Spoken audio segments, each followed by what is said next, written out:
Well, welcome everyone to the Birdcage in Ashland, Nebraska, where tonight we have a top 10 matchup. Number 3 rated in Class B, Platteview Trojans have traveled all the way down to the Birdcage. Well, they'll face off against your Class C1, number 1, Ashland-Greenwood, sitting at 9-1. Is that right? 9-1 or 8-1? I think 8-1 is 8-1. There we go. We're only a little bit into the broadcast, and Dan Valley's already corrected me. But hey, let's go ahead and get started. I'm Jordan Wallman, and I'm joined by the most talented broadcast crew in the nation. Student helpers tonight helping us out are some Strive Student All-Americans. We have Junior Michael Koslow, Junior Isaac Love, and Junior Logan Yinling. We're going to do some different things tonight. We're going to have a couple cameras in place, and these kids are excited to be bringing you that action. And the man to my left, two-time state champion coach in Class D1. D1, is that right? That's right. D1 Johnson Brock down in Southeast Nebraska, Dan Valley. Dan, welcome to the broadcast tonight. It's good to have you. Thanks. Good to be here. Should be a great night for basketball. We got a full house, people coming in, trying to find seats. Should be a great night for basketball. Yeah, and not quite as packed as maybe that Wahoo game was, but it's definitely filling up right here. And you know, before we get started, ladies and gentlemen, if you don't know Dan, I'll tell you a story. Dan was at Johnson Brock in 1998, the year that he won the state championship. My dad was at Philly, Nebraska, and they played each other. So fast forward, Dan gets hired at Ashland-Greenwood. And I said, yeah, I think Dan Valley just got hired. My dad goes, wait, from Johnson Brock? He goes, you guys got a steal. So, Dan, it's good to have you not only up here. It's not only good to have you up here, but it's good to have you in the broadcast booth. Well, let's go ahead and get started. We're pretty familiar with Ashland. We're pretty familiar with the things that we do. But let's focus on Platteview for these last 2 minutes and 25 seconds. What are the Trojans doing this year that's allowing them to get to that top 3 rating in Class B1, or excuse me, B? Well, Platteview, everything starts with Connor Milliken. He leads them in scoring. He's probably one of the top scorers in the state. He's averaging about 23 points a game. He's a very good three-point shooter, very athletic. The Blue Jays will have their hands full tonight with him. They've got a couple other double-figure scorers per game. Weeblehouse, number 3, is an excellent shooter as well. He's averaging 11 points a game. And then Draper, number 10, is also averaging 10 points a game. Everything for them starts behind the three-point line. They love to shoot those threes in transition. They love to get up and down the floor. They're averaging about 25 three-point attempts per game, so they really like to get it up in the air. The Blue Jays are really going to have to close out on shooters tonight. And for those of you who maybe have followed the Blue Jays in previous years, last year was a barn burner. It was a great game up at the Trojans' place in Springfield, Nebraska. The Blue Jays had a good lead. They had good things going until Alex Draper came along, number 0. He's a junior this year. He hit 4 threes in the fourth quarter and really got them ahead. But let's flip course a little bit. The hometown Ashland team on our Strive channel tonight. Valley, what's the key for Ashland? What does Ashland need to do to find success in this big game? Well, I think the biggest thing, they just need to play their game. I know the one game that they lost against Roncalli in overtime this year, they just got sped up a little bit. They started to play at Roncalli's pace, and they kind of got out of control a little bit. But when they control the tempo and do what they do best, they're a really tough team to beat. Roncalli, the only loss that the Blue Jays have this year. Roncalli actually went and played number 1 in Class B Scott, took it to overtime and got into a great game. So the Blue Jays did lose that game, but didn't hurt themselves in terms of their ranking. But Matt Flynn, AD, is on the PA right now, letting us know that we're going to go ahead and get started with the national anthem. So we're going to take a quick break as we pause for the national anthem. Plays our national anthem.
And with that, we're going to go ahead and get to the starting lineups. And, got to give a big shout out at home to Tim Washburn. Tim's going to laugh at this. I'm going to kind of have to wait as Matt Flynn goes through his starting lineups because I didn't grab them. But here we go. Number 0, a junior, Ezra Stewart. 2, there's Milliken. He's averaging almost 23 points a game. Dan Valley went on Max Preps and got those updated stats. Next we have Michael Weebahouse. He's a senior. Number 10, Alex Draper. He hit the big shots against the Blue Jays last year. And number 50, Dayton Swanson. Dayton Swanson is the big man for Platteview. He's at 6'4" senior. Coming out for Ashland, it's going to be number 3, a 6'4" senior, Cale Jacobson. He's the catalyst that makes the Blue Jays go. Up next, I should know this by heart by now, Valley. I've been to enough games. Next, number 10, a 6'2" junior, number 10, Evan. I'm following that Flynn. Oh, I'm so sorry. We'll get this thing figured out. 4, Evan Shepard. He's a 6'1" junior. Number 10, Brooks Kissinger, a 6'2" junior, Brooks Kissinger. Cougar Consom. He's a 6'4" junior and 6'6". 25, the man on the inside, Max Bobby Parker. So here we go. As we get set to tip off, the Blue Jays coming out in those new uniforms, the all-white, baby blue trim, and Platteview coming out in their red with a little bit of a white trim on the side. To tip it off to start, it's going to be Swanson and Parker. Max Parker does not lose a lot of tips so far in this season, and we're underway. Parker gets the tip over to Evan. Evans coming out, coming right into a dribble handoff. Cale goes, Brooks drives baseline, jump stop, a little bit of a step through. He's up 2 points. Ashland starts out on top. Great start there for the Blue Jays, a little set to get Brooks open in the corner, drove the paint, got the easy bucket. Platteview coming back the other way. It's going to be Draper, the lefty. He finds Milliken. Milliken takes a lot of Platteview shots, averaging almost 23 points a game. Blue Jays playing a man-to-man. Kissinger will guard Milliken. Platteview taking their time. We know Coach Mose is so big on his pace, wants to play at his pace. Coming out the other way, here's Stewart.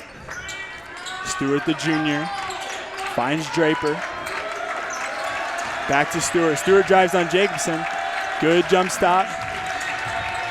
Here's Weeblehouse. Outside, it's Stewart. Three-pointer up, no good. Rebound fought for by Swanson. Swanson's out to Draper. Draper over to Stewart. Stewart guarded by Jacobson. Here's Milliken. He's got the green light, double screen up top. Picks up his dribble, guarded by Consom. Over here to Draper. You can hear the Ashland faithful getting excited. Blue Jays playing defense for almost a minute now. Here's Draper. He's going to drive. Kicks it over to Swanson. Swanson finds Draper. It's tipped by Kissinger. Rebound Cale. Blue Jays are off running. Shepard finds Jacobson. Jacobson, a little bit of a right-hand dribble up. Too smooth. Cale Jacobson. Great start there for the Blue Jays. Excellent defensive possession down on the last time. They really kept the Trojans out of the paint, made them take a tough shot, got the tip on the ball. Tough defense indeed. Here's Milliken, the leading scorer for Platteview, one of the leading scorers in the state. Guarded by Consom. Over to Stewart. Stewart finds Milliken. Brooks all over him, drives on the inside, and they're going to say that a foul was committed on number 10, Brooks Kissinger. That'll be his first personal foul of the day. 5:51 left to go in the first quarter. 4-0 Blue Jays. Ball's up top to Stewart. He goes over to Milliken, guarded by Brooks.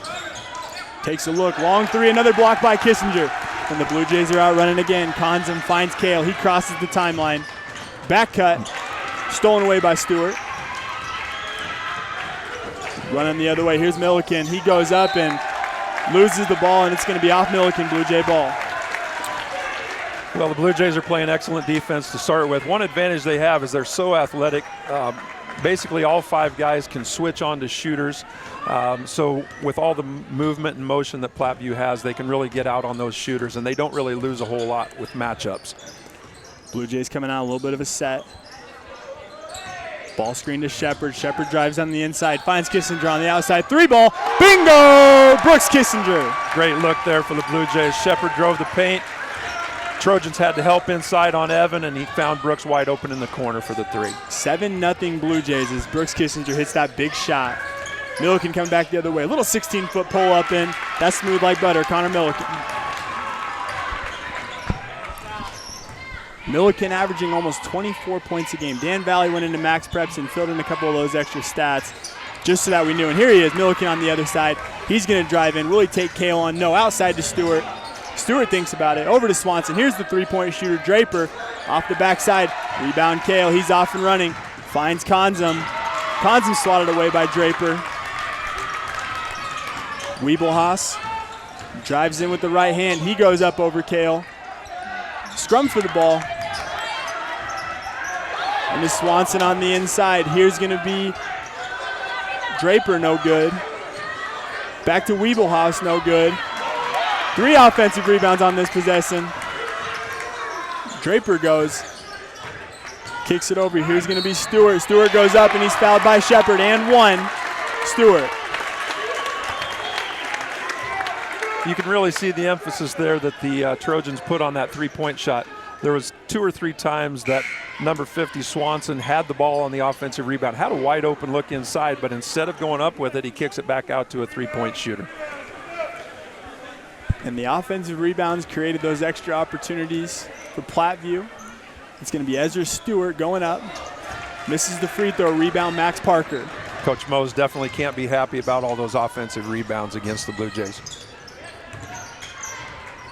Kale going in on the inside. He pump fakes, goes up strong. Nice 2-footed move, Kale Jacobson. Great job there by Kale, being slow and strong around the rim. Took his time, drew the contact, got the bucket. Milliken pulls back. He hits the big shot. Number 2, Connor Milliken for 3. That's what Milliken does best. Blue Jays are going to have to get a hand up and force him off of that 3-point line. And the scouting report said that Connor Milliken is a volume shooter. He's not afraid to put up some shots. First action from the day from 0, the sophomore, Dane Jacobson. Brooks goes in and drives, and he's going to be fouled by Draper. And Milliken doesn't like that. He's coming over talking to the coach, not talking to his refs. But Milliken on the other side showed a little right-hand drive, pulled back on it.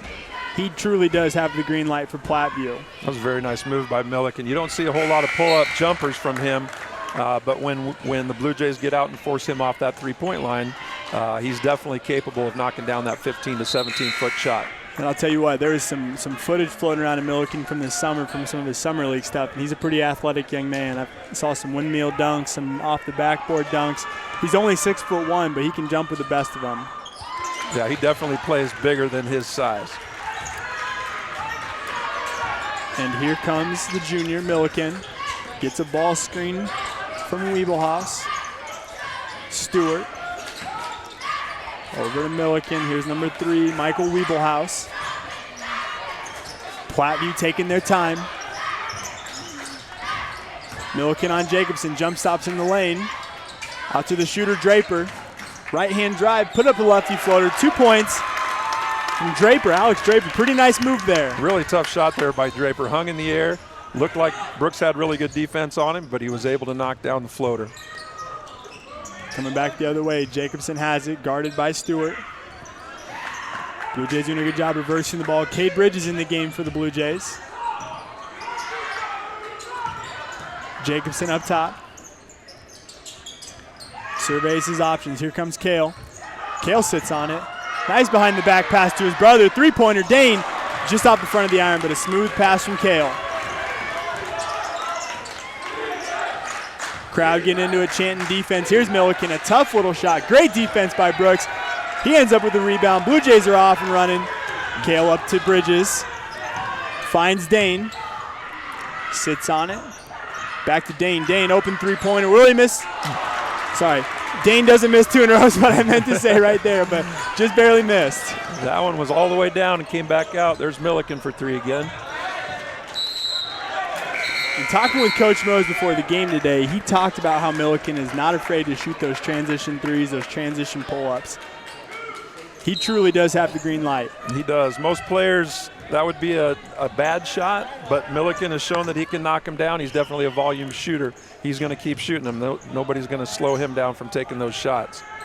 And if you're at home wondering what a volume shooter is, it means you shoot a lot and hopefully you make a lot. Kale on the inside, guarded by Milliken, not quite there. Milliken gets the rebound. Good defense from the 6'1 junior. And they're going to get Kale with the foul on the side. And, you know, another reason why Tim Washburn is one of the greatest, because he would get the ref's name and he would use the ref's name right in front of us. Unfortunately, I lean on Tim pretty hard sometimes. I did not get those refs' name. Well, we're all trying to learn from Tim as best we can. Here's a steal from Kale. He's on the other side. He goes up. 2 points. Kale Jacobson with the steal and the layup on the other side. The Blue Jays this year have been notorious for that. Get a defensive steal and convert on the other end. A lot of their points come off of their defense. Good defense creating good offense for the Blue Jays. Milliken goes up, and they're going to say that he traveled a smooth little move. He doesn't like it, but I think I agree with that call right there. I think it was probably a good call. Not because it was against the Trojans, but it was a little slow for that Euro step. And, you know, so many times up here I take the stance of being the official's apologist. I back the official in any way, shape, or form, but Valley, I've ref games with you, Coach, and I know for a fact you're not taking that stance tonight. It's a little easier to do when I'm not coaching, but it's tough to side with the officials every time. And sometimes I'm probably wrong as well, but it is a tough job. I'll give them that. That's probably the nicest thing I've ever heard you say to a ref. But coming back the other way, Dana, great pass on the inside. He goes up. Kale Jacobson, brother-to-brother action. Great pass and finish. You can really see the Blue Jays are trying to get Kale posted up inside. He's so strong. He can really take it up inside there and maybe draw a foul on Milliken. 13 seconds left. Our clock's a little off. Nothing wrong with that, but here we go. 9 seconds. Milliken has it, guarded by Konzum. Spin move. Gets it outside. Here is 11. Cool. Back to Milliken. A one-footed James Harden jumper. Not quite there. And the Blue Jays are going to go into this half up 14-9. Great first half of action. Valley, Blue Jays take an early lead. What were some things that they were doing up there to get the job done early? Well, I think the best thing they've done, or one of the most important things, is their defense. They've really been solid. Plattview's moving the ball well. They're looking to get the ball swung from side to side, but the Blue Jays are there every time shooter's got an open look. There's a Blue Jay right there with his hand in their face. So they haven't gotten many open looks. Milliken's really tried to force some shots. I don't know that those are the best, but that's what he does. So if they can keep up that defensive intensity, they're going to be in good shape. I'll let you go ahead and tally the points up there for the Blue Jays. But Milliken scoring 25 a game, Wiebelhaus is scoring 10, and Draper scoring 12. I would say so far the Blue Jays have done a pretty good job of slowing those guys down. They have. Milliken's got 5 in that first quarter to lead the Trojans. A couple other guys with 2. For the Blue Jays, it's all the Kale Jacobson and Brooks Kissinger show. Kale's got 8, Brooks has got 6. That accounts for all 14 of the Blue Jay points. Well, ladies and gentlemen, if you didn't know it, Dan Valley is a high school math teacher, college stats and trig. So we appreciate him doing some quick math over there. I tried to kill a little time for you, Valley, because I know if I'm tallying those things up, I'm going to need a second. Well, so far it's not too hard to add. When we get into those higher numbers, I'll have to take a little more time. There we go. Blue Jays did achieve their single-digit quarter, got 9. We know that's a big thing for Coach Mose that we talk about a lot in this broadcast. But coming out the other way, Platteview has it. Here's Milliken, guarded by Kissinger. Kissinger with great defense in that first quarter on Milliken. Finds Wiebelhaus. He's scoring 11 points a game. Drives in on Kale. Tough defense from Kale. Outside, here's Stewart. Stewart drives on the inside. He goes up over Kale. Kale tried to take the charge, but great job from Stewart going up strong and not going into Kale. Yep, good body control there by Stewart. Didn't charge, didn't run him over, just took his time, got the good shot. Jacobson finds Kissinger. Bingo! Brooks Kissinger on the assist from Kale. Brooks is feeling it tonight. It's a great look. Knocked down the 3. It's a good night to have a good night when you're facing the number 3 ranked team in Class B. Coming back the other way, there's the big man Swanson. He finds Stewart. Stewart having a good night. Drive by Parker. Goes for the block and misses it, but Stewart gets the harm and the foul and 1. Stewart's having himself a nice first half here. He's really looking to attack the basket, got into the paint, drew the foul and the and 1. Stewart on the season averaging only 3 points a game, but tonight as the Blue Jays look to slow down Milliken, Wiebelhaus, and Draper, he's finding some lanes to go in as he hits that free throw. making it 17-14. Blue Jays up in quarter 2. Jacobson coming back the other way, finds Konzum. Kissinger finds a cutting Parker. Parker shows a little footwork, goes up with the 2-foot floater, not quite there. Rebound comes down to Wiebelhaus. He's on the drive. Here's Milliken. He sees a window to go, and Milliken, nice right-handed drive and finish on Cougar. Good move there by Milliken. Recognized the Blue Jays didn't have any help defense on the inside. Got the easy bucket. Kale finds Brooks on the inside. Looks like Platteview showing a little bit of a zone. Brooks on the inside, doesn't quite get it. Milliken on the run. Look out for the pull-up here. Milliken drives in, finds Swanson on the outside. The big man goes up, not quite there. Evan Shepard's running the track star. Kale kicks over to Brooks. Brooks Kissinger's up, not quite there. And here comes Draper. Gives it off to Wiebelhaus. Good defense by Cougar. Draper shows left-hand drive. Out to Milliken. Milliken reverses the ball. Guarded by Parker's Milliken. Looks for the step, and they're going to say that he traveled. Great work there by Max Parker, guarding a guy that's probably a little bit quicker than him, but with Max's length, he really can cover a lot of ground defensively. And I'll tell you, I used to play Max in one-on-one a lot as when he was a sophomore and he was a freshman, and it got a whole lot tougher as he grew to 6'7" tall. He has really developed into a nice player here as a senior.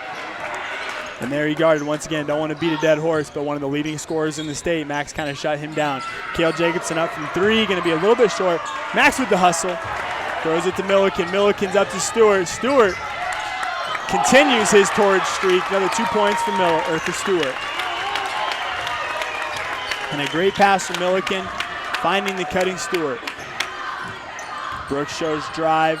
He goes up with Swanson on him, and they're going to say that Swanson got him with the body. Another foul on another foul.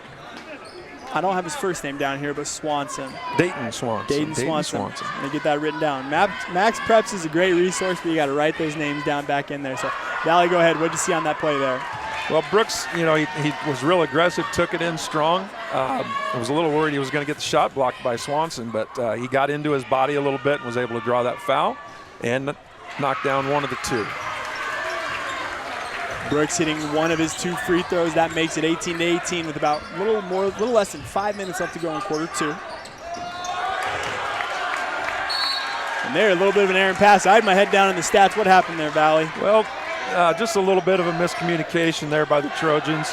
The guy coming off the screen ran a curl cut. Milliken didn't see that, and he threw it to where he thought the other guy was going to be and threw it out of bounds. Great analysis by our 2-time state champ head coach, Dan Valley. I'm going to say that a lot, Valley, so just get used to it. Well, it is ancient history, but I like to hear about it. So Brooks with a great drive on Milliken. He goes up, and we're going to get a timeout from the Blue Jays. But speaking of history, as this second quarter winds down, the Blue Jays and Platteview Trojans are just locked in, 20-18. A little bit of a closer game than we had in that first quarter, Valley. Why is this game closer maybe than it previously was? Well, the Trojans have hit a couple of shots here in the second quarter. They've gotten some looks in transition. I know the one time the Blue Jays didn't rotate back defensively and gave up an easy layup, but they've gotten some points in the paint. So far, the Trojans have only hit 1 3 from Milliken in the first quarter, so the Blue Jays are taking them out of what they normally do best. But the Trojans are hanging right in there. They're getting some good looks. Stewart is really, he's already doubled his scoring average already here in the first half.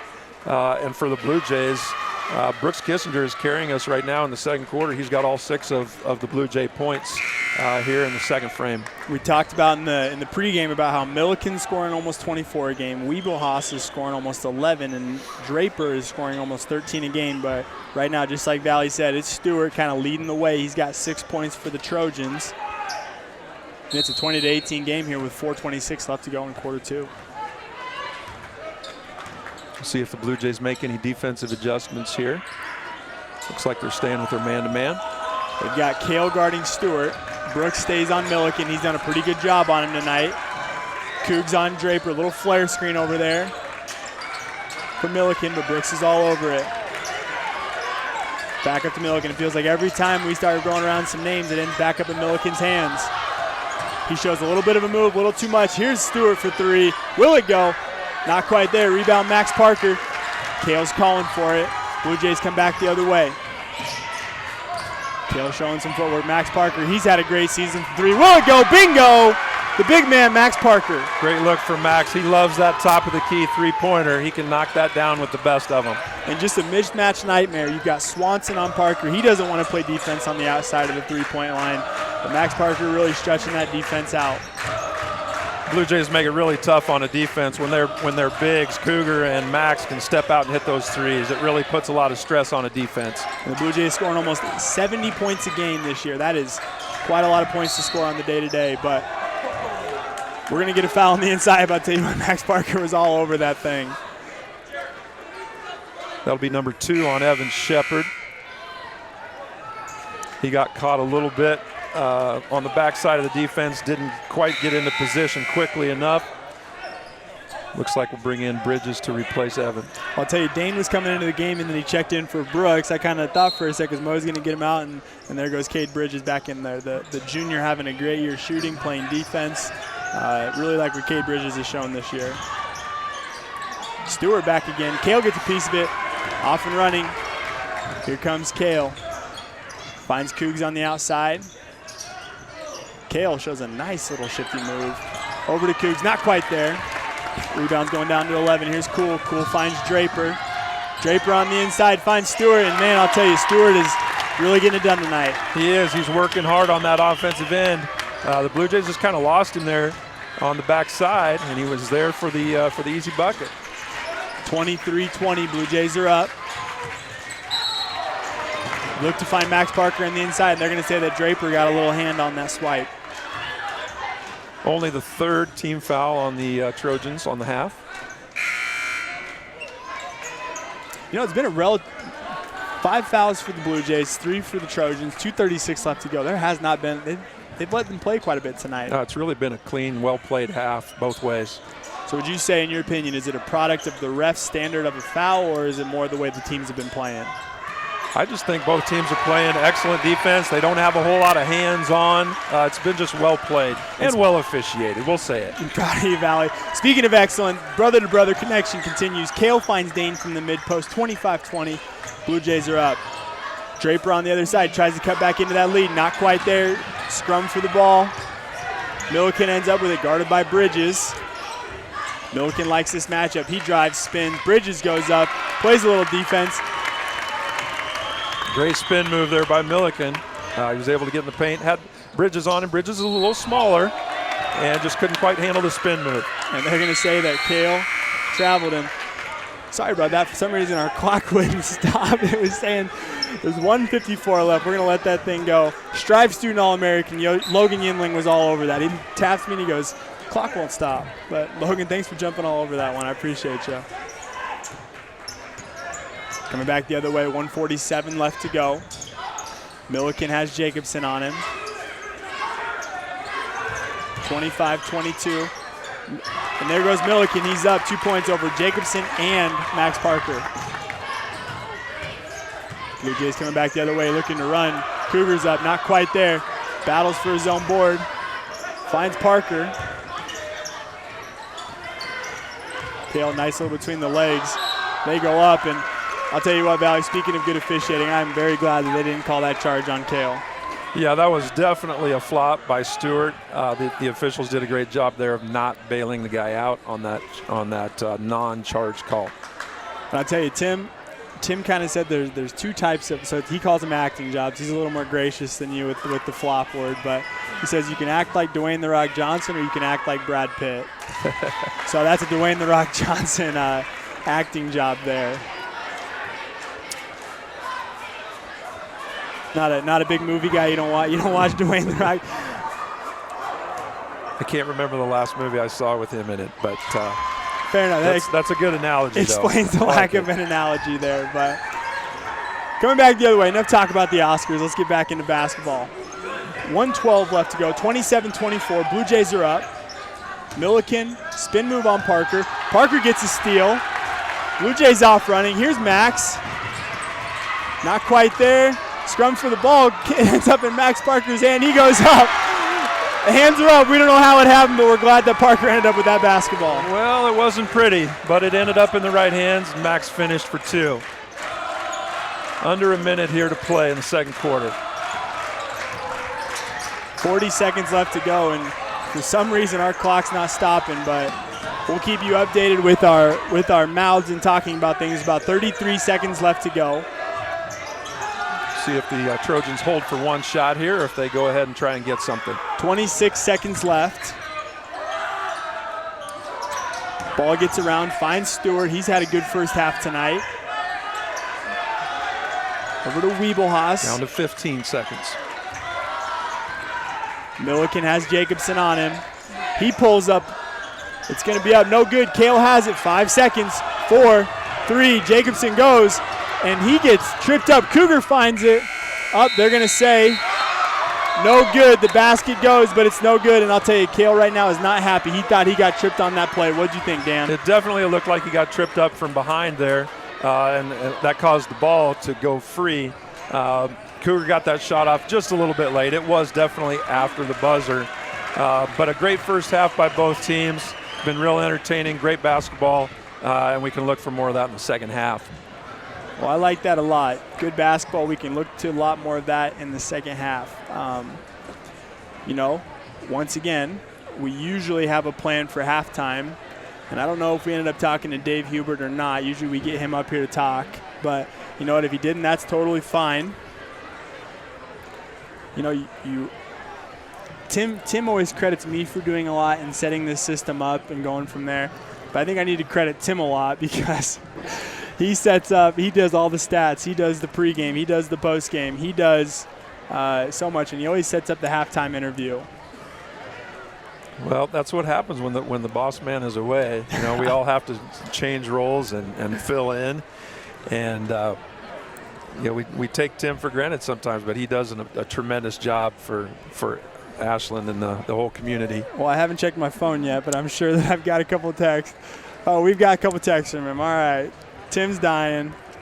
Tim said it's good. He says we're not buffering. Let's go ahead and do the scoring. And we'll get Mark Adele here in a second, but Valley, whenever you get a chance to get your hands on that scorebook there, let's take a look. Let's take a look at what, as the dance team comes out, choreographed by Jen Smith. Dan, why don't you go ahead and walk us through the scoring? All right. Well, for the Trojans, it's really been two guys that have done all the scoring pretty much. Stewart, number 0, has really come out and had a great first half. He's only averaging less than 3 points a game, but he's already got 11 in the first half. So Ashland will definitely be talking about that at halftime. The big scorer for Platteview, number 2, Connor Milliken, has 11, so he's right at his average. He's got half of his 23-point average at halftime here, and then Draper has the other 2 points. Those are the only 3 guys that have scored for Platteview. For the Blue Jays, again, Brooks Kissinger leads the way. He had 6 points in each quarter, so he's got 12 for the half.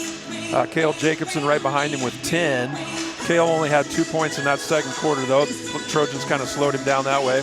Max Parker stepped up with 5 points in that second quarter, and Dane Jacobson had 2. So far, Evan Shepard, who normally scores some points for the Blue Jays, doesn't have any points. He's scoreless in the first half, had a couple of fouls. And also Cougar Conzum doesn't have any points either. So, the Blue Jays are a little behind their scoring average. Like you said, they're averaging close to 70 points a game. They're only at 29. Part of that's due to Plattview's defense. Plattview's a tough, obviously a really good Class B school. They're going to play solid defense, maybe better than a lot of the teams that the Blue Jays have seen this year. So that's part of the reason why we're having a little trouble scoring. But at the same time, the Blue Jays have a 5-point lead. They're playing really solid. They've had a few possessions where they haven't got some production, but for the most part, they're playing some really solid basketball. And Dan, you've got so much experience as a coach, such a wealth of knowledge. Maybe for someone sitting at home, what leads to, we're 10 games into the season, these averages are averages for a reason. What has led to maybe a guy like Stewart? First off, we're doing a great job on Wiebelhaus and Draper, right? We're doing a great job on Weeblehouse and Draper, keeping them off their averages. But what has led to Stewart maybe getting loose a little bit and scoring 8 points over his average? Yeah, I think a lot of it is just the fact that, the scouting report on Platteview is that they're three-point gunners. They shoot 25 threes a game. So, the Blue Jays were really focused on getting out on those three-point shooters and knocking them off the three-point line.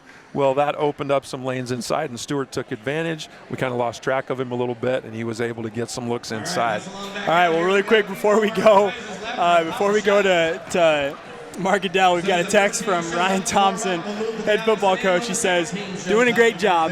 We got to stop giving Tim so much credit. He said he's going to end up getting a big head. So, Coach Thompson, great advice. We'll heed you to it. But let's go ahead and go to our resident statistician, Mark Goodell. Mark, take it away. Mainly, we got to do a better job rebounding. They've out-rebounded us 15-9.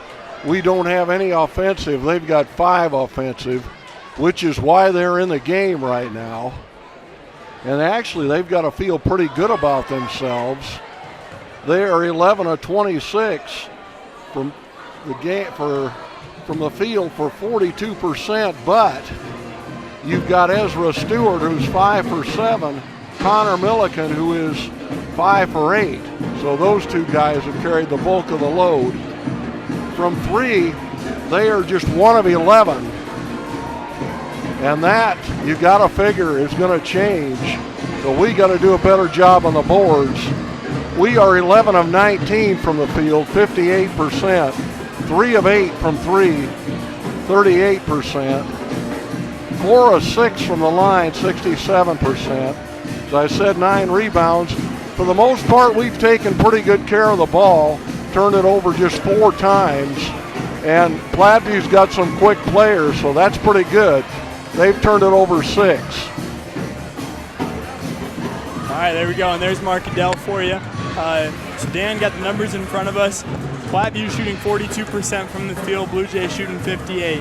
But I think the big thing that sticks out to me, those two guys you were talking about, Stewart's 5 for 7 and Milliken's 5 of 8.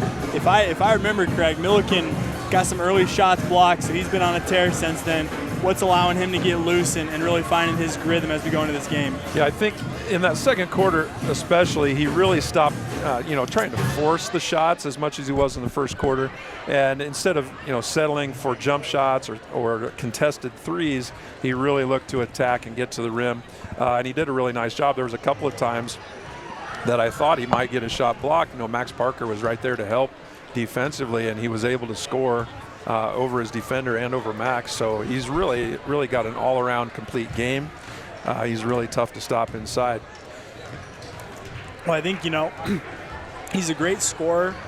He's very athletic. You see the dunks and you see those things, but sometimes what people don't realize is that a lot of times that explosiveness then leads to an ability to be explosive as you drive to the lane, to be explosive as you elevate for a 3, to be quick. And that kid is so athletic. Draper's a 3-point shooter, doing a great job.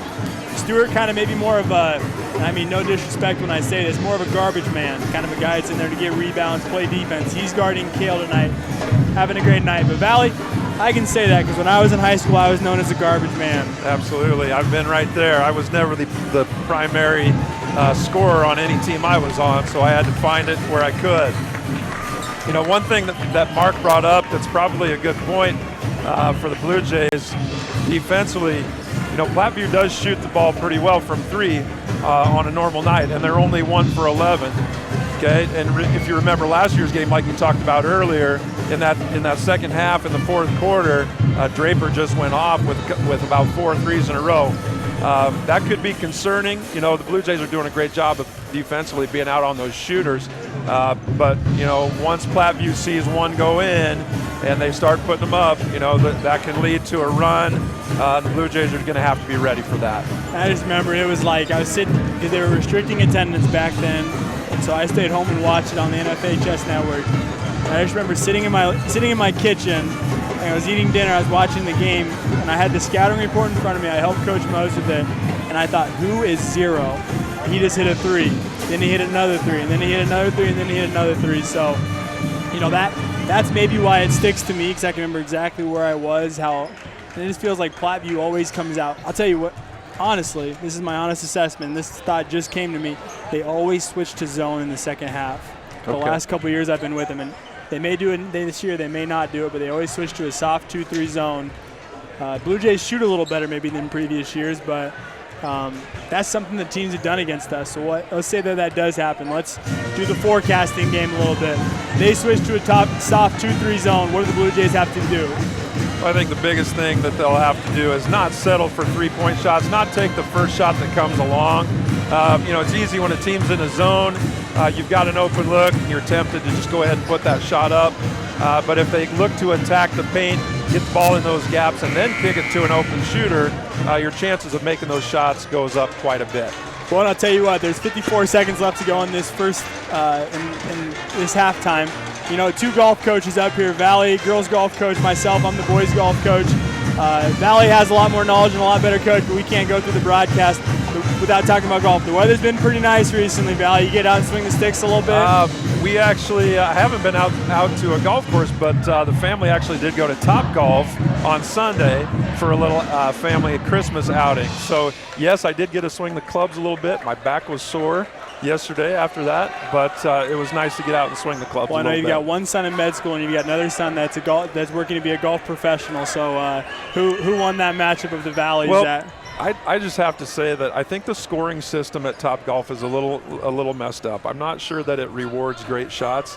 Not that I would ever make great shots, but I don't know that the scoring system is accurate. I don't think I've ever been to Top Golf and actually played the game, but here we go. And boy, Coach Wallman, you called it perfectly. Platteview going to a zone defense. Well, and sometimes the broken clock's right, but right there, I think that was Kale. Was that Kale or Brooks that scored that in there? Brooks got that too. That was Brooks. Kale had a little inside touch, finds Brooks on the inside, and the Blue Jays are up 31-24. Coming back the other way. Here's Stewart. Stewart having a great first half. Finds Milliken. They're going to force Milliken into a left-handed drive. Cougar goes in. Great defense, and there Connor Milliken misses his first shot of the first half. Kale on the drive, shielding Milliken. And they're going to say that Milliken got him on the floor. Kale was working to get that foul all the way down the floor and finally got Milliken to take a chance, and it cost him. It's his second foul. I'll tell you, it looked like Milliken was getting a little frustrated. Like, just get the heck out of my way, man. It's like when you're in traffic and the guy in front of you is driving 25 and you're trying to get around him. Or when you're walking in the hallway of a high school and there's a couple kids that aren't trying to go to class pretty slow. But absolutely. But coming back the other way, Kale, a little post touch on the inside, guarded by Stewart. Pump fakes. He goes up, not quite there. Kale's up, misses again. Max on the inside, not quite there. Weeblehouse has it, and Weeblehouse, quick turn, lost the ball. Somebody needs to wipe the popcorn butter off of that ball, I think. Little loose ball there. Not very often you see Kale miss those shots inside, but he's taking it up strong. He'll keep doing it. Love that. Don't love the missed shots, but Kale showed a lot of athleticism right there. Kale back the other way, guarded by Stewart again. Stewart just keeps looking like he's going to take those shots, and they're going to say Kale got fouled. He's up on going to shoot 2 free throws. I like the look there from the Blue Jays, posting Kale up against Stewart. Stewart's a little bit smaller. He's strong, definitely strong, but Kale's got a little bit of a size advantage on him, so he's really looking to get the ball inside and take it up over him.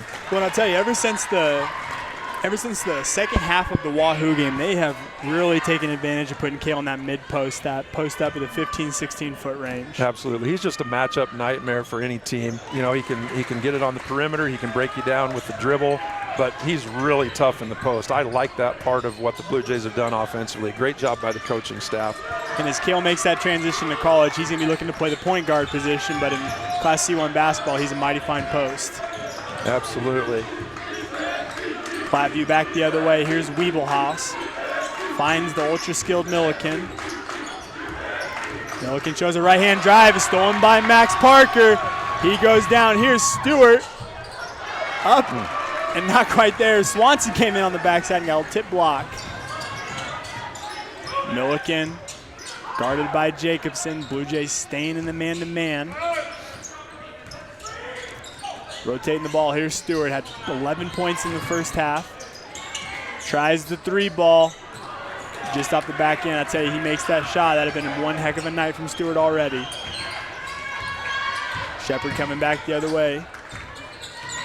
Cougs on the drive, and they're going to say Stewart got the foul.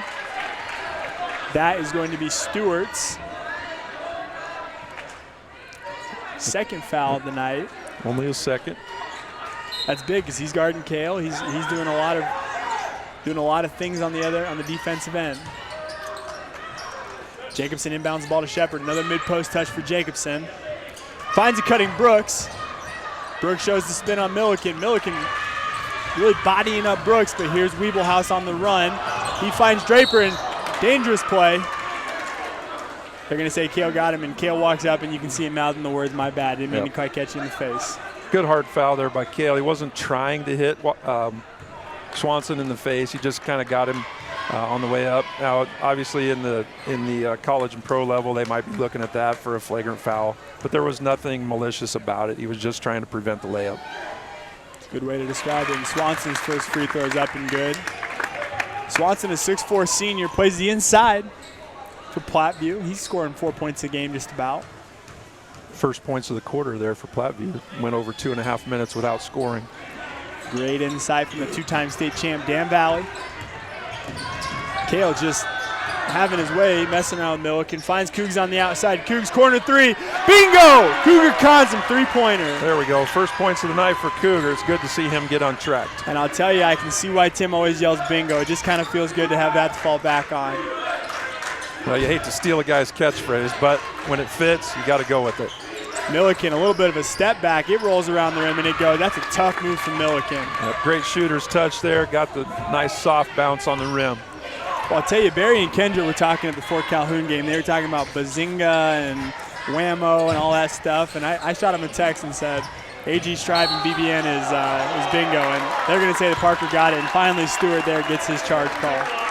Well, that must have been more of the, I don't know, some better actor. I don't know who to give that to, but it did look like Max maybe gave him a little bit of his shoulder, so we'll give him that one. Brad Pitt versus Dwayne The Rock. That was a Brad Pitt acting job. Sometimes it's all about just getting that falling on the correct pop. So Max pops in and Stewart goes down there. Oh yeah. Mm-hmm. Yep. Oh yeah. Weird little move there. Milliken kind of comes back to get it, and they're going to say over and back. Just a little mental mistake there by the Trojans. Milliken was established in the front court, jumped to the back court to catch the ball. He can't do that. Well, coming off the charge, that's definitely not the situation you want. Kale goes in, finds Shepard. Shepard, great year shooting for three. Bingo! Evan Shepard, 39-27. Blue Jays are up. And now we've got Evan Shepard in the scoring column. Once we get all the Blue Jays in that scoring column, they're pretty hard to beat. Blue Jays definitely very balanced in scoring this year. Kale, 18 a game. A couple guys around that 8, 9, 10 range. Oh, Kale wanted the dunk there, and Stewart goes up, and man, that great move and great night from Stewart. Wow, that's a really strong move there by Stewart, getting it over Parker. He's really having a heck of a night. And I'll tell you, it's not a tall task. Max Parker, he's got the height, but he's also got the wingspan. He's a certified shot blocker. Absolutely. He changes a lot of shots inside. Stewart did a great job of not shying away from the contact. Got the shot to go. I'll tell you, I had a kid in class the other day tell me a really bad joke. He said if Max Parker was going to enter the police force, he'd probably be on SWAT team. Yeah, that's kind of a dad joke. Yeah, we'll let that one go. Okay, yeah, and so the comedy routine's over. Let's get back to basketball. 3:54 left to go in quarter three. Blue Jays are up 10, 39-29. Evan Shepard and Cougar Consum hit three. Cougar hit a three there? Yes. Cougar hit a three. So Blue Jays shooting the ball a little better from three-point land. Mark Adele brought you the stats. They were 3 of 8 for 38% in the first half, shooting a little bit better in this half. Evan goes up. Speaking of three-point shooting, Max Parker up. Bingo! Max Parker. That's that matchup we were talking about. Swanson, like you said, doesn't want to come out of the paint to guard Parker, so Max will gladly take those threes. He's very capable of knocking them down. Just a little ball screen to a pick and pop for Max Parker. Stewart on the other end. Here's Swanson. Reversing the ball around to Milliken. Milliken having a great night scoring the ball. Guarded by Shepard. Great defense by Shepard. He kind of forces it up. Here's Parker. Kale's on the run. So dangerous in transition is Kale Jacobson. Finds Brooks on the inside. Brooks takes on Swanson. Kicks out to Shepard. One more to Parker. Good decision there. Not to take that shot. Out to Dane. Here's Max again. What's up? Not quite there. Rebound Draper. Draper eyes down Shepard. Shows around. Good strong move. It's up. Stolen by Shepard. Shepard weaving through traffic. Finds Kale. Kale's up. Finds Parker on the inside. Parker's up. And one! Max Parker, the bucket and the harm. Great work there by the Blue Jays. Got the steal with great defense at one end. Transition to the other end. Got the 2 and the and 1. I'll tell you, if you could see the student section on the other side, you got a couple football players in the front row flexing their muscles for Bobby. Nice and 1 through the contact. Really good. We got Drake Zimmerman in the lineup now for the Blue Jays. We've got a 15-point spread here, trying kind of spreading things out a little bit, getting a little separation. And you can really look for, and notice Platteview has taken Connor Milliken out for a couple minutes of rest. And with that, Weeble House gets an opportunity for 3 and takes it. Kale eyes, there's Drake Zimmerman. Not quite there, but a great pass ahead, and you can see Kale, he's like, get back on D, let's get back to work. Drake, the defensive specialist, on Stewart. Swanson tries a 3. Not quite there. Rebound, Kale. He's off on the break. Finds Max Parker on the inside. Up 2 points. And Platteview is going to take a timeout with 2:03 left to go in quarter 3. The Blue Jays go on a little run, 46-29. Dan, walk us through what you just saw. Well, the Blue Jays are really turning up the pressure. Honestly, Platteview looks a little tired. They look pretty gassed. They took Milliken out of the game, and that's kind of led to this separation. The Blue Jays have so many guys they can bring off the bench. They've got a nice rotation going, and they're just really playing solid basketball here, converting off the defensive end, gotten some open looks in transition, gotten some threes. And Plattview's, they're going to have to put things together here a little bit the last couple minutes of this quarter if they want to hang around for the 4th. And so many times this year the Blue Jays have come out and really extended in that 3rd quarter. Conestoga, they did it well. Wahoo is kind of the 4th quarter. Milford had a huge 3rd quarter, but I'll tell you, if there's a time to maybe be a little sluggish on the D end and sluggish on the O end, the 3rd quarter is not the time versus the Blue Jays. And they've gotten it done with 3-point shooting. Right. Plattview's going to a little bit smaller lineup here. They're bringing in a couple of guys that haven't seen much action yet, trying to rest some of those starters for a couple minutes here, trying to get them ready for that 4th quarter push. And I apologize, we do not have number 40 on our roster. Number 11, Jared Cool, he's seen some action tonight already. It'll be Raymond Ziebert, he's on the JV side of things, number 40. Yeah, 6'3" freshman. That would look about right. Looks like it. So Raymond Ziebert checks into the game, or Zebert. And right off the bat, there's Cool. Cool's up, no good. Raymond fights for it. But Kale's going to end up 1:36 left to go in quarter 3. Kale goes right at Stewart. Finds Dane on the inside. Brother-to-brother connection continues. Great work there by the Blue Jays. Plattview's really having some confusion defensively. They're not rotating to help, and the Blue Jays are getting some wide open looks. And with Milliken on the bench, Platteview moving the ball well, but they just kind of look like they're missing their scoring leader out there. Yeah, they're really struggling. They have not hit 3-pointers tonight. And they're up. Kale misses it. Gets some teammates over there to pick him up, but a great steal and run by Evan Shepard, and he kicks off to Kale Jacobson. Well, that's quite the pair up top on defense. You get Evan and Kale out there in transition. Something good is going to happen for the Blue Jays every time. It's a great way to describe it, you know, just set yourself up for success. And we saw it earlier with that little stop in midcourt. Evan kicked it over to Kale, and Kale found Brooks on the inside, but Kale hits the first free throw. Did he miss it or hit that? He made the first one. Okay, yeah. I was too busy looking at you talking like we can't hear each other in our headsets. Well, Mom and Dad always said eye contact's important when you're trying to have a conversation. You know, it might be an important game going on that I need to watch as well, but Kale hits them both.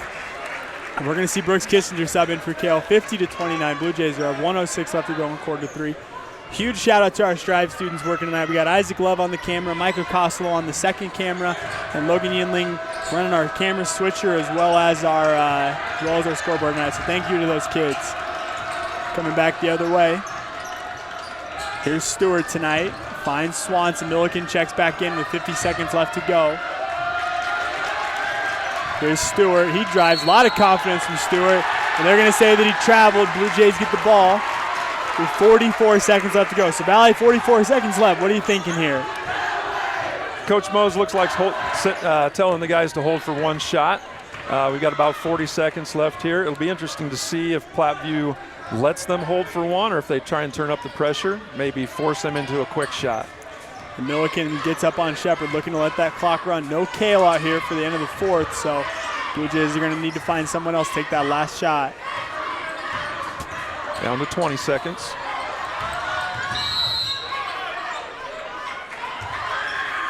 And they're going to say a 5-second call.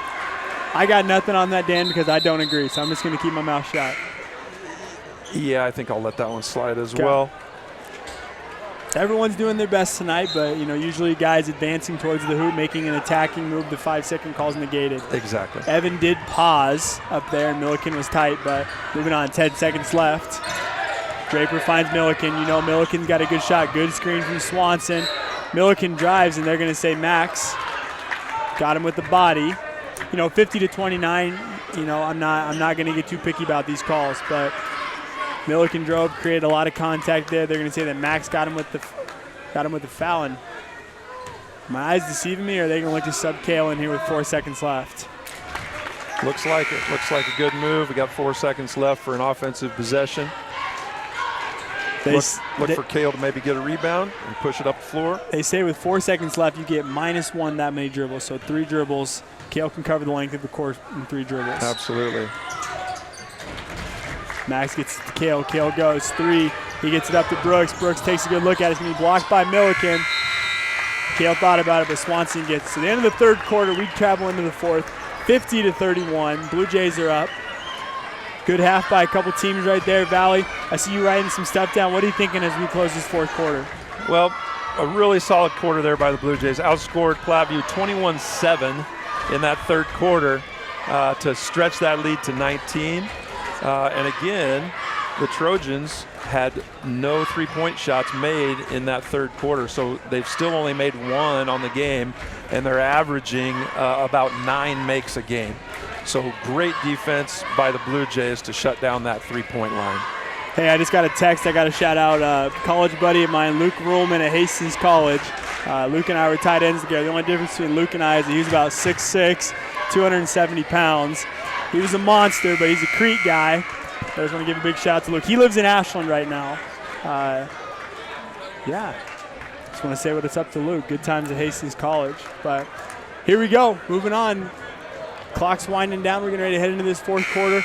Number 1 rated C1 Ashland Blue Jays. Number 3 rated Platteview Trojans. In Class B, Blue Jays, this is their second top 3 rated matchup as they played Roncalli earlier in the year. But the Blue Jays finding a little success here as we head into this fourth quarter. Look for Platteview for Connor Milliken to try and get some looks here. If they're going to come back in this game, he's going to be the one to lead them. And right off the bat, they're posting up the 6'1 junior Milliken on Kissinger. Draper looks to drive, finds Stewart. Swanson gives a little bit of a dribble handoff. There it is, and Kale off on the run. Great pass on the inside to Max Parker. Whoa, baby. What a pass by Kale. Threaded the needle. Max caught it and finished. Great look. I'll tell you what, he had me tricked. I was kind of thinking, is he going to pass that thing? And I don't know if he tricked the camera, but he sure tricked the play-by-play commentator. Coming back the other way. That's just the benefit that Kale has. He can distribute, he can score, he can really do it all. He's absolutely going to be a great point guard at the next level. Sees the floor so well, gets the ball where it needs to go. We call him Too Smooth Kale Jacobson. We might need to start calling him the floor general. But coming back, here's Milliken, Plattview's leading scorer. Having a pretty good night, but Kissinger's locked in. Spin move, step through, goes up with the right hand. They're going to say that Kissinger, I'll tell you, Milliken wanted to go back into the spin move, but there was Kale waiting for him. There's a nice little step through to get Brooks on the foul. It looked pretty solid defense by Brooks there. It looked like he was pretty much straight up, but got him with the body a little bit. I'll tell you, Milliken is pretty shifty. He's pretty quick on his feet. He's got one thing that Coach Mose said about him when we were talking. He said he always plays off 2 feet. That's something that's so hard to teach kids in high school these days is to play off 2 instead of 1. Right, absolutely. We try to drill that into our middle school players as much as we can. Get them to just slow down and play off 2 feet. It really benefits them. I'll tell you, a 6th grade practice the other day, we were trying to, Coach Mose and I were trying to do that. We thought about making a rule that says you can't score if you don't score off 2 feet. Cougs is up not quite good. We thought that'd be silly. It'd be hindering them, but it shows the importance of teaching that to kids. Absolutely. Coming back the other way, here's Draper. He looks to get on the scoreboard. The long 2, Alex Draper. Blue Jays need to be patient here, get a good shot, not try and rush things too much. Kale gets a mid-post touch on Stewart. Stewart's played some great defense tonight. Kale goes up, and they're going to say that Draper got him with the foul. Kale Jacobson shooting 2. Just like you talked about, great job there of going off at 2 feet. Kale was patient, had a ball fake, got the Trojans up in the air, was able to draw the foul and go to the line. I'll tell you, on a list of tall tasks that you can come into a high school basketball game with, guarding Kale Jacobson is one of them. But I'd say Stewart's done a decent job tonight. He has done a nice job. Kale's got his points. You know, he's gotten a lot of points here at the free throw line. Yeah, Stewart's done a nice job on him, about as well as anybody has all year. How many does Kale have right now? Valley's going to count him up. Right now he's got 15, and he's 8 for 8 from the free throw line. You know what they say about free throws? They're free. That's absolutely true. Might as well knock him down, but here we go. Coming back the other way. Here's Draper. 6:05 left to go in quarter 4. Milliken drives a nice little dipsy-do, but Kale gets it. Knocked around. Kale gets it up to Brooks Kissinger. Kissinger on the drive. Nice little gather step, Brooks Kissinger. Great job there by Brooks. He was patient. He did go off 2 feet. He was really strong inside. Got the good look. I'm still trying to figure out if I really use the phrase dipsy-do for a move on the inside. Yeah, I don't know if it was that good, but it was definitely a good move. And right back at it again. Speaking of good moves, Connor Milliken with the 18-foot pull-up. He's got a nice jumper. That's a hard shot to make. That is. You don't see a lot of those jumpers, but he's really good at it. That just shows what a complete player he is. Speaking of complete players, Kale goes up, and they're going to say he's fouled on the ground. But I'll tell you, Stewart's just doing everything in his power, and sometimes he can't stop Kale. No, he really is doing a nice job. That's his 4th foul, but he's doing everything he can. The nice thing about Kale, he can drive to his left, to his right. He's great with either hand. Kale goes to the line to shoot 2. 1-1. The first one's up and good. Kale 9 for 9 at the line tonight. Hope I didn't jinx that. He's 9 for 9.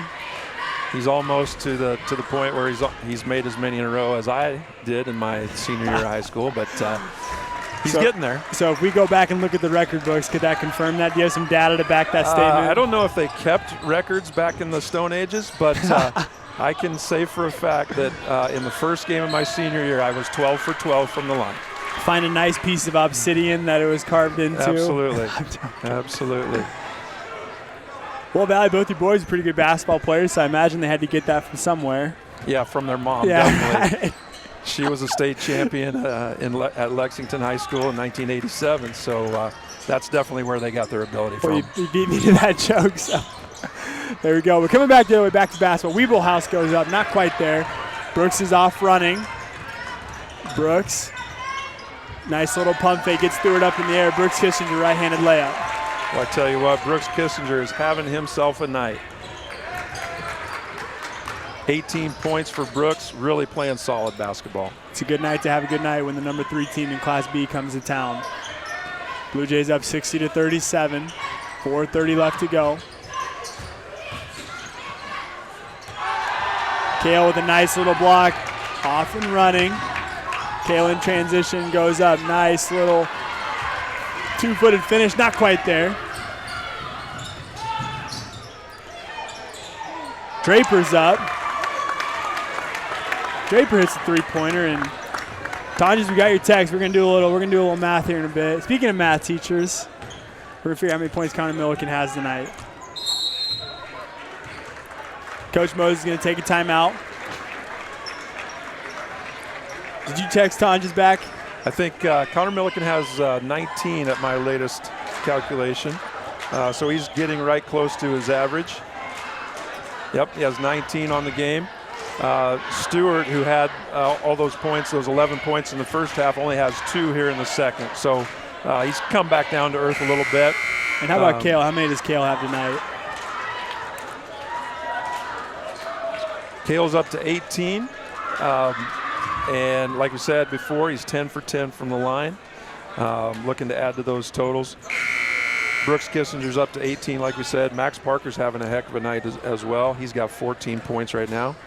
How many did he have in the second? Max had 5 points at halftime, and now he's got 9 points here in the second half. I guess he did hit those threes. I'll tell you, sometimes when Max scores, it's kind of quietly. Minus the three-pointers at Wahoo, those are pretty loud. Yes, they were. He scored in bunches at that game. You want to talk about improved players, Max Parker is definitely one of the kids who's been improving the most this year and going into the season. Platteview coming out a little bit of his zone, looking to maybe contain the Blue Jays. Brooks finds Kale. Blue Jays will be content to run a little clock here, maybe find an open look inside. They won't settle for a contested 3 here. Kale playing slow and strong. Wants the call. Evan drives. Hit by Cool. Blue Jays definitely playing at a slower pace than they usually do. That's been such a big theme for them this year, is play at the pace that they want. And right now, up 20 points to go with 3 minutes left, they are playing at a pretty slow pace. Yep, they're doing everything they need to do. They're taking care of the ball. Plattview's, they're running out of gas a little bit. I think that's one of the reasons they're going to this zone. They're trying to get some traps, but the Blue Jays are just excellent handling the ball all over the place. And see now, that's a sign of growth right there. I figured Max had taken that shot. That's a really mature decision there by Max, not to take that open 3 when you're up 20 with 2.5 minutes. I tell you, I was talking with Pat Craven before the game. Our conversation went to Auburn a little bit, and he talked about how if a matchup does come down the road, Auburn really likes to hold on to that basketball. And our conversation went to the hardest part about doing that is avoiding turnovers. Right there, the Blue Jays had about a minute possession where they made a ton of passes, had a ton of pressure, but did not turn that basketball over. Right, they did a great job. And that's one of the strengths that, the foundations that Auburn has kind of built their tradition on, going back to when Coach Weeks was at Beatrice. They just don't turn the ball over, and they take good care of it. And, if they get a lead, it's hard to deal with. And the Blue Jays are doing the same thing here tonight. They've got that lead. It's just tough to get the ball away from them and get those scoring opportunities. Talked to the half of that, winning the turnover battle. 4 turnovers for them, 6 for Platteview. We'll have to get those updated stats from Mark as we close this thing down. 62-40, 2:22 left to go in quarter 4. And they're going to say that Brooks, a little bit of a hold right there. We're going to see some subs come in. So checking in for the Blue Jays, it's going to be 1 Cade Bridges, Drake Zimmerman, the Hammer, 32 Jackson Ham, and 13 Luke Clark. Well, the starters for Ashland definitely deserve a rest. They've had a great night. They're getting a standing ovation from the crowd. Just an awesome performance tonight against a really good Platteview team. And I'll tell you, we talk about moving the ball well and not turning it over. As the Blue Jay second unit checks in, I don't think anything will change. And Milliken drives in on Drake Zimmerman right there, but Cade, Dane, Drake, Luke, they all handle the ball extremely well. Yep, again, a little bit of a mental mistake there with the backcourt violation. Now it looks like Platteview is going to bring in their subs as well. So Milliken can end the night with about 21, somewhere in that nature, 21, 23. He's got that last point in on Drake. Yeah, he should be right at his scoring average. I think he was probably looking to try and stay in the game to try and get a couple more buckets, but they're going to let the reserves play a little bit. No doubt that kid can put the ball in the hoop, but coming back, Ashland JV got a win tonight over Platteview. Really grinded that one out, but found a way to win the game. Yep, I think the JVs are still undefeated on the year, so they're having a great season as well. That JV unit, led by Dane and Drake and Cade, Luke. They had to kind of mix and match quarters a little bit to save for eligibility, but I tell you, I really enjoy watching them play. Yeah, they really play the game the right way. They do a lot of great things, just like the varsity does. And, that's a lot of the reason why the Blue Jays are having so much success this year. When they go to practice, our second unit, the Blue Jays' second unit, is really competitive, and that forces your top 5 to really play at a high level. And that's one of the reasons why they're having such a great year. That basket on the other end was Jackson Adams, a 6'2 freshman. A lot of tall, lanky freshmen on the court for Platteview, but you hit the nail on the head. I can't tell you the amount of times I've gone to practice and seen Cade Bridges score a transition 3 playing as that second unit, but Drake goes up, not quite there. Dawson Teese goes up, not quite there. Jackson Ham, no way. Oh my gosh, the roof when it came out the building. He's got a big old smile on his face, the Hammer does. Platteview coming back the other way, and that's going to be number 40. That's going to be Rain Sebert. 41 seconds left to go. That clock's winding down as Drake Zimmerman takes the ball across the way. You can hear the Blue Jays student section getting after a little bit, bringing that energy. But these guys, you don't want to run the score up. You don't want to be disrespectful, but these guys want to attack. Absolutely. And, Coach Mose wants them to play the right way. He's not going to tell them to back down, but he wants them to, to play solid, take good shots. If they've got an open look, they're going to take it. Now it looks like they're going to dribble it out. Down to 10 seconds. And I'll tell you, there's so much to being a part of a culture and understanding, what to do when you get in these situations. These guys have had a lot of situations to play at the end of games, and we're going to get a standing ovation for the Blue Jays right there as number 1 in C1 versus number 3 in Class B. The Blue Jays come out on top 62-46. Crowd mic picking up cameraman Michael Koslow, getting pretty hyped over here. But Valley, take it away. I'm going to talk to these guys really quick. All right. Well, just a great performance tonight by the Blue Jays. It all started with their defense. I think the defensive end set the tone. They took Platteview out of everything that they wanted to do. I don't know what the totals were for 3-point shots for Platteview, but I know they didn't make more than 2. They might have hit one late. Yeah, they hit one there in the fourth quarter, so I think they only made 2 3-pointers on the night, where they're averaging 9 makes a game. So the Blue Jay defense was just outstanding. They played their game. They did things the way they wanted to, and that led to that 16-point victory tonight. Hey, big thank you to our cameramen over there. Before they headed out, they went and got the blue and white. But, Valley, there's no doubt three-pointers played a huge difference in this game, like you just said.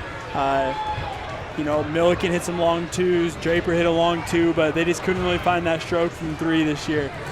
You said in the pregame they average almost 25 3-point attempts per game. You live by it, you die by it. What are your thoughts on teams that really focus on those 3-pointers? Well, it's such an integral part of the game these days. That's, everybody focuses on that 3-point line.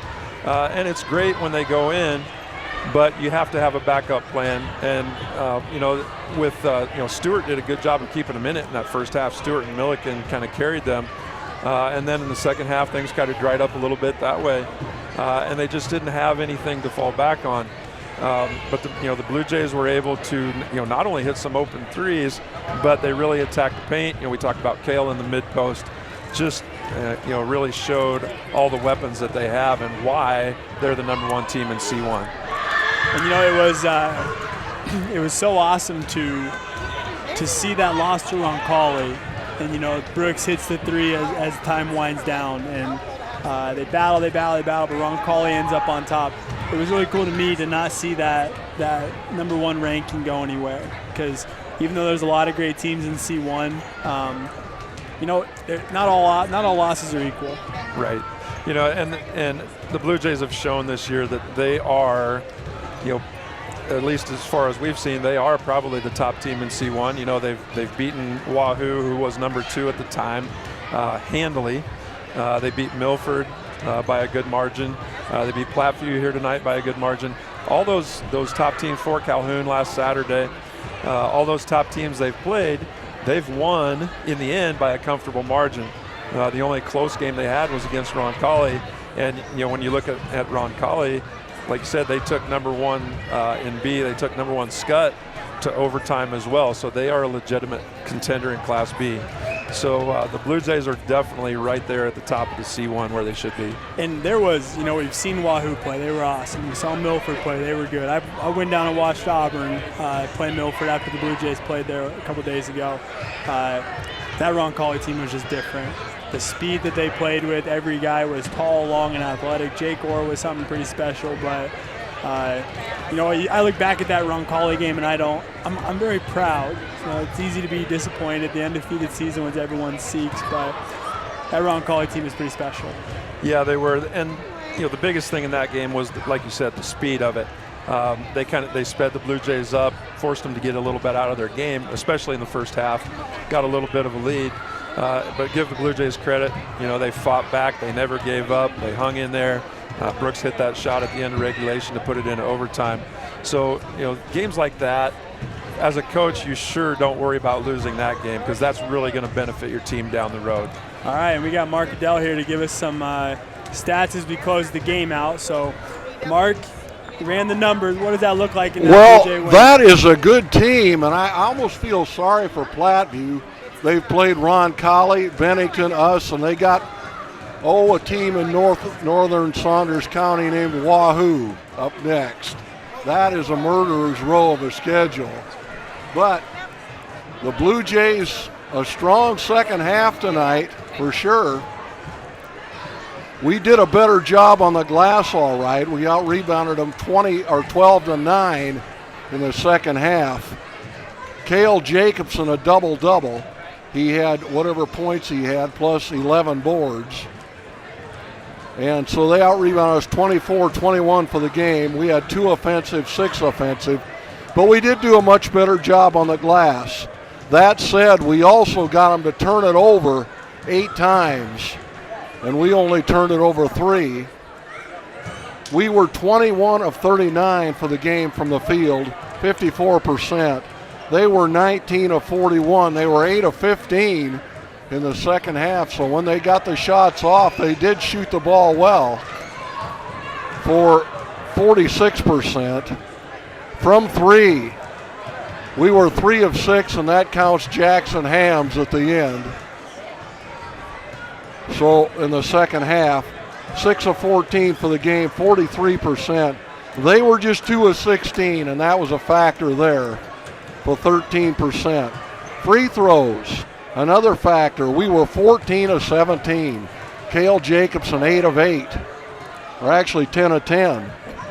For us, for the game, 82%. They shot 75%, but they got there just 8 times, made 6.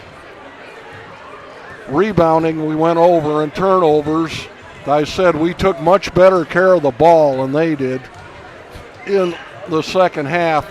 And if I was a little bit quicker and knew shorthand, I might be able to keep steals individually. Cale Jacobson had a bunch. He may have had a triple-double if you count points, rebounds, and steals, or assists.